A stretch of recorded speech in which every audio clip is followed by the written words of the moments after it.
Makanya saya ini kalau mentasjek santri-santri, ini agak sensitif, tapi sudah saya tidak perlu takut fitnah. Saya termasuk, kenapa saya ingin jadi ahli tafsir, tentu yang membentuk itu Mbah Maimun dan bapak saya. Bapak saya itu hafal Quran kayak hafal Fatihah, saking senangnya Quran itu. Mungkin bisa kamu saingi itu. Itu adalah orang kafir itu bisa paham Quran. Itu sangat menyinggung saya. Orang kafir itu bisa paham Quran. Ketika Umar Islam itu karena mendengar apa coba? Mendengar apa? Quran. Dan itu masih kafir apa sudah Islam? Masih kafir karena kalimat-kalimat yang di Quran itu begitu jelas wal kitabil mubin sehingga didengarkan orang kafir pun tuh ngefek. Makanya ketika Umar datang ke saudari putrinya kemudian dengar Toha ma anzalna alaikal Quran apa? Litasqa itu dia terus iman. Begitu juga Mut'im. Itu ketika dengar Nabi baca surat At-Tur ya langsung iman. Makanya kata Ibnu Jarir At-Tabari, kamu jangan pernah bilang gini, syaratnya paham Quran itu harus alim, harus gini. Lah nanti berarti orang kafir punya alasan di depan Allah, ya Allah, engkau ngandani kami dengan Quran yang enggak bisa difahami kecuali alim dulu. Lah saya alim gimana? Enggak pernah mondok. Mondok gimana? Saya kafir.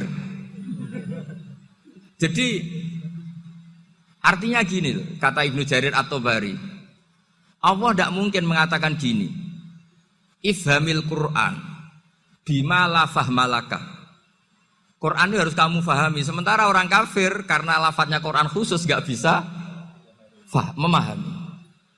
Makanya Quran itu dibaca, itu banyak orang kafir yang menjadi muslim karena mendengar apa? Al-Quran, padahal kafir. Nah, termasuk tadi Muhammad bin Jubair bin Mut'im ini itu menjadi Islam ya karena mendengar Quran. Padahal dia saat itu masih apa? Kafir. Karena tadi logika misalnya enggak paham secara lafadz Arab.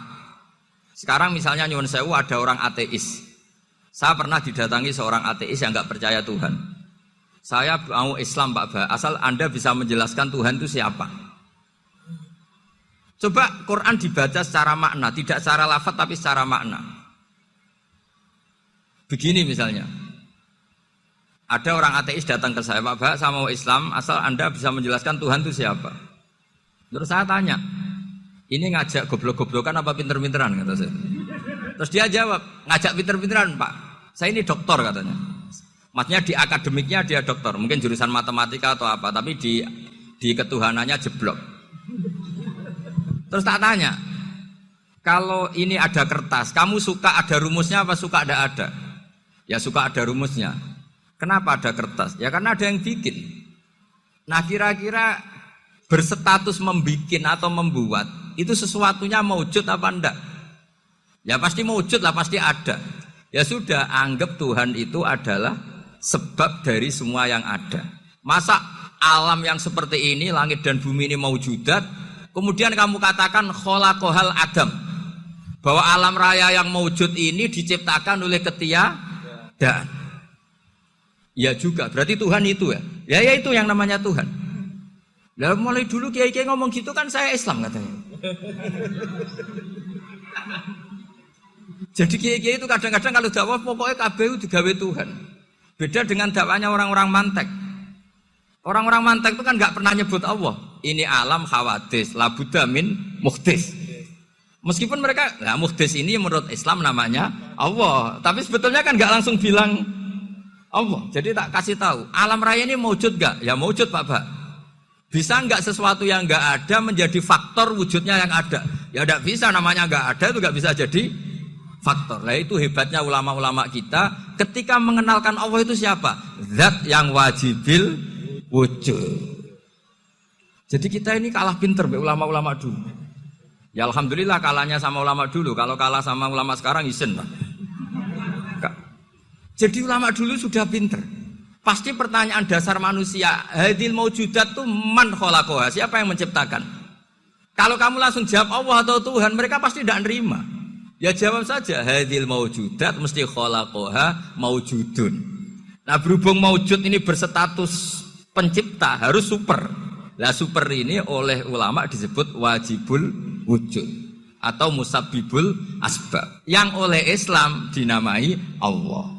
Tapi kita langsung ngomong Allah, mesti aja bingungkan kan bagi yang bingung maksudnya.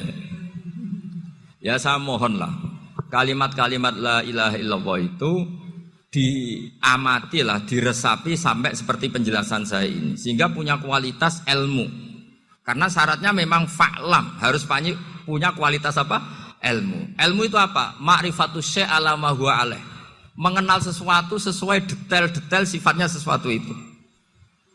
Misalnya kalau Allah sudah jadi Tuhan, ya harusnya qabla kulli syai'. Masa Tuhan sama yang dituhani wujudnya dulu yang dituhani. Ditemukanlah sifat awal atau qadim. Makanya benar Gus Azaim tadi kalau sudah bertauhid harus hafal akidah berapa khamsin. Dimulai apa? Wujud. Kenapa harus dikatakan wujud? Karena alam raya ini kadung maujudat. Hadhil alam maujudun.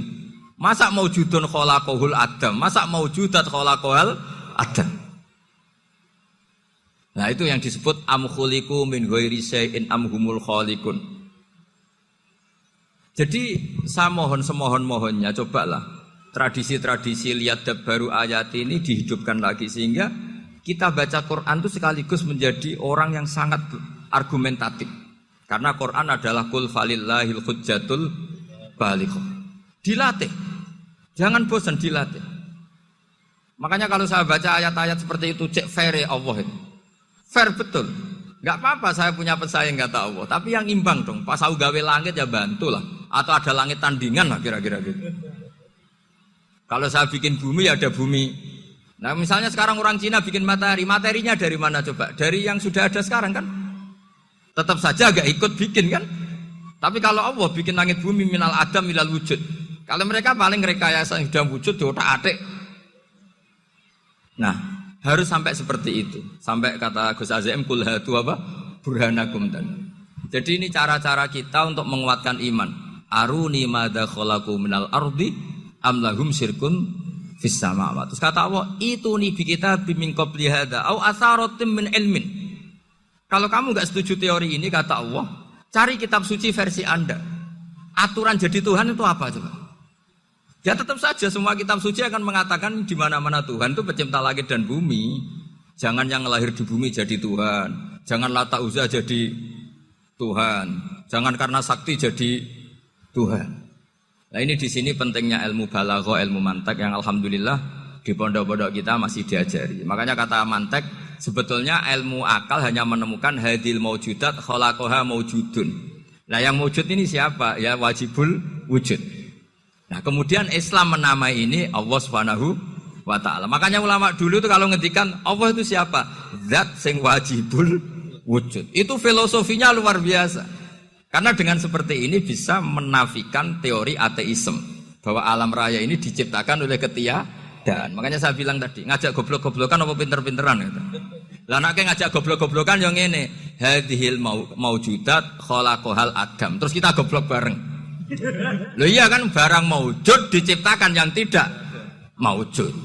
Wong ora wujud kok mempengaruhi sing wujud. Ya monggo nak goblok bareng kata saya.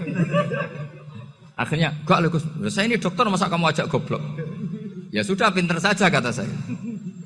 Alhamdulillah karena debat kecil ini dia menjadi nyaman lagi dengan apa? Islam. Memang saya tentu nggak bisa disalahkan doktoralnya karena di ilmu yang selain apa? Teologi gitu. Tapi kan polanya dia pasti pinter. Makanya ini sekaligus mengingatkan anak-anak lah. Kecakapan menjelaskan itu harus dilatih karena di antara kelebihannya Quran itu wal kitabil apa? Mubin, yaitu kitab yang punya kemampuan menjelaskan. Ini yang terakhir saya beri contoh. Terakhir ini penjelasan Quran.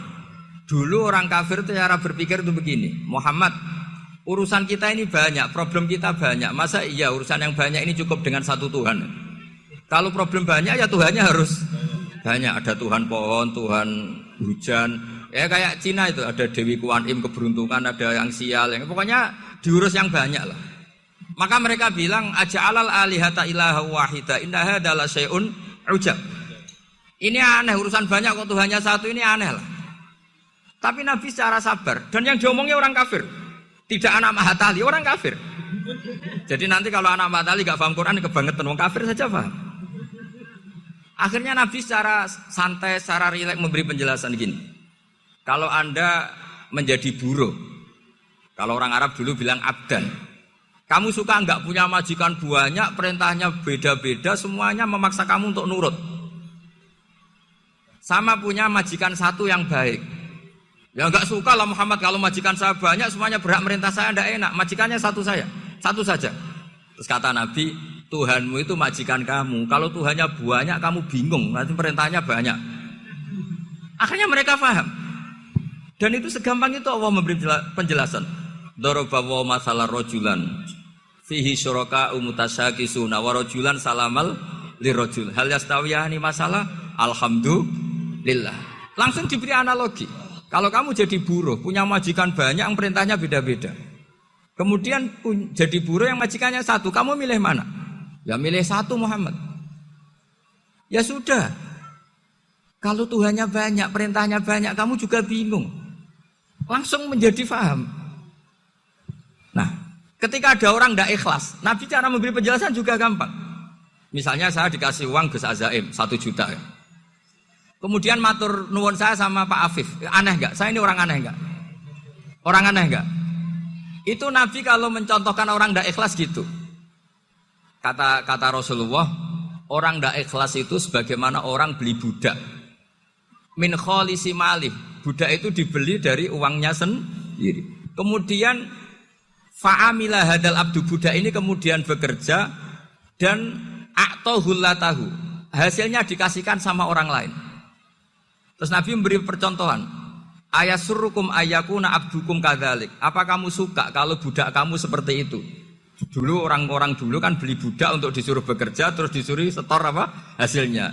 Jadi budaknya kamu yang beli, yang biayai. Kalau sekarang mungkin gak ada budak, gini lah.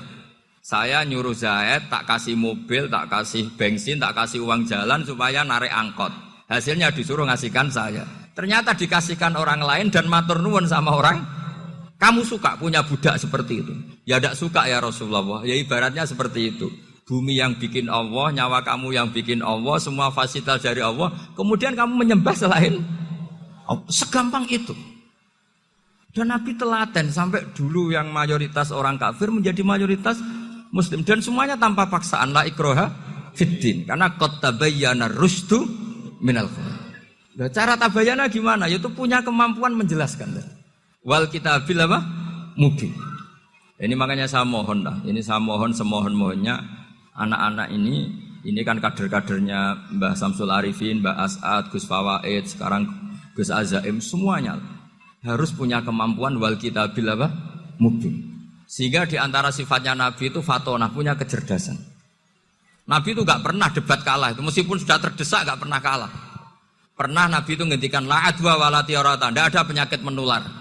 Ada orang yang mungkin kurang suka iseng, ada onta yang sudah gudiken dijejerno sama yang waras, ternyata yang waras jadi gudiken. Akhirnya Nabi diundang lah kira-kira gitu. Ya Rasulullah, kata engkau gak ada penyakit menular. Tapi ini onta yang gak gudiken tak jejerkan yang gudiken ikut gudiken. Berarti kan menular. Nabi santai jawab, faman jarrobal awal. Lalu yang pertama gudiken ketularan siapa katanya. Wah kalau ini asli Nabi, ya sudah seperti itu. Jadi ngiranya dia menang karena yang gudikan pertama nulari yang kedua. Ternyata Nabi tanyanya lagi, faman jarrobal awala, yang gudikan yang pertama siapa? Oh ini asli ya maksud saya itu. Jadi Nabi itu gak pernah kalah. Karena Nabi punya apa? Fatona. Jadi saya mohon, ya tadi makanya ini efeknya itu khatamannya gak boleh banyak-banyak ya. Maksud saya kalau musim khataman ya gak apa-apa, khataman banyak-banyak. Tapi kalau gak musim khataman ya musim-musim tadabbur gitu. Tapi kalau ini musim khataman ya monggo lah. Cuma saya kok kasihan malaikatnya tadi itu. Ya ngoten mawon, minta maaf. Assalamualaikum warahmatullahi wabarakatuh.